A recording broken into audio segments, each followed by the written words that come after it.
Kannur Ayikkara മൊയ്തീൻപള്ളി bus സ്റ്റോപ്പിന് സമീപത്തെ ഒരു വീടിന്റെ മുകളിലെ നിലയിലാണ് അജ്ഞാത മൃതദേഹം കണ്ടെത്തിയത്.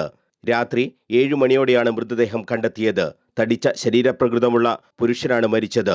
മൃതദേഹത്തിന് 4 ദിവസത്തെ പഴക്കമെങ്കിലും ഉണ്ടാകുമെന്നാണ് കരുതുന്നത്. മൃതദേഹത്തിൽ മുറിവേറ്റ പാടുകളുമുണ്ട്. കഴുത്തിനും കൈക്കുമാണ് മുറിവ്. സമീപത്ത് തന്നെ ഒരു ബ്ലേഡും കണ്ടെത്തിയിട്ടുണ്ട്. കണ്ണൂർ സിറ്റി ഇൻസ്പെക്ടർ കെ സനിൽകുമാറിന്റെ നേതൃത്വത്തിൽ സ്ഥലത്ത് പോലീസ് പ്രാഥമിക പരിശോധന നടത്തി. മേയർ മുസ്ലിം മഠത്തിലും വിവരമറിഞ്ഞ് സ്ഥലത്തെത്തിയിരുന്നു. ആയിക്കരയിലുണ്ടായ മരണവുമായി ബന്ധപ്പെട്ട് വിവരങ്ങൾ അറിഞ്ഞ ഉടനെ ആദ്യം CIയിൽ ബന്ധപ്പെട്ടിരുന്നതിന് ശേഷം കമ്മീഷണറുമായി സംസാരിച്ചിരുന്നു. രാവിലെ ഫോറൻസിക് അതുപോലെ പോലീസ് നായ ഉൾപ്പെടെയുള്ള സംവിധാനങ്ങൾ അത് അറേഞ്ച് ചെയ്യും. രാവിലെ 9 മണിക്ക് മുമ്പായി ബോഡി മാറ്റേണ്ട സംവിധാനങ്ങൾ ചെയ്യാമെന്നാണ് അറിയിച്ചിട്ടുള്ളത്. എന്തായാലും അത് കൊലപാതകമാണോ അല്ല ആത്മഹത്യയാണോ എന്നുള്ളതാണ് പ്രദേശവാസികളുടെ സംശയം. കാര്യങ്ങളൊക്കെ ഫോറൻസിക് പോലുള്ള സംവിധാനങ്ങൾ ഉണ്ടായാലേ അറിയാൻ സാധിക്കുന്നതാണ്. അതൊക്കെ രാവിലെ മാത്രമേ നടക്കൂ. ഇന്ന് അവധി ദിവസം കൂടി ആയതുകൊണ്ടുള്ള പ്രയാസങ്ങളാണ്.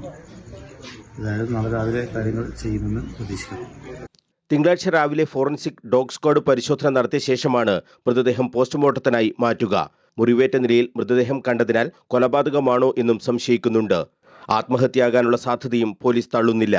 പോസ്റ്റ്മോർട്ടത്തിൽ മാത്രമേ യഥാർത്ഥ കാരണം വ്യക്തമാകൂ. മൃതദേഹം കണ്ടെത്തിയ വീടിന്റെ ഉടമസ്ഥർ കോഴിക്കോട്ടാണ് താമസം. ഈ വീട് അടുത്തിടെ വിൽപ്പന നടത്തിയിരുന്നു. വീട് വാങ്ങിയ ആൾ സാധനങ്ങൾ മാറ്റാൻ എത്തിയപ്പോഴാണ് മൃതദേഹം കണ്ടെത്തിയത്. വീടിന്റെ താഴെ ഭാഗത്ത് മത്സ്യത്തൊഴിലാളികളായ 2 പേർ സാധനങ്ങൾ വെക്കാനും കുളിക്കാനുമൊക്കെ ഉപയോഗിക്കാറുണ്ട്. ഇവരും മൃതദേഹം കണ്ടിരുന്നില്ല. സംഭവത്തെക്കുറിച്ച് വിശദമായ അന്വേഷണം നടത്തുമെന്ന് പോലീസ് അറിയിച്ചു. News bureau, Kannur.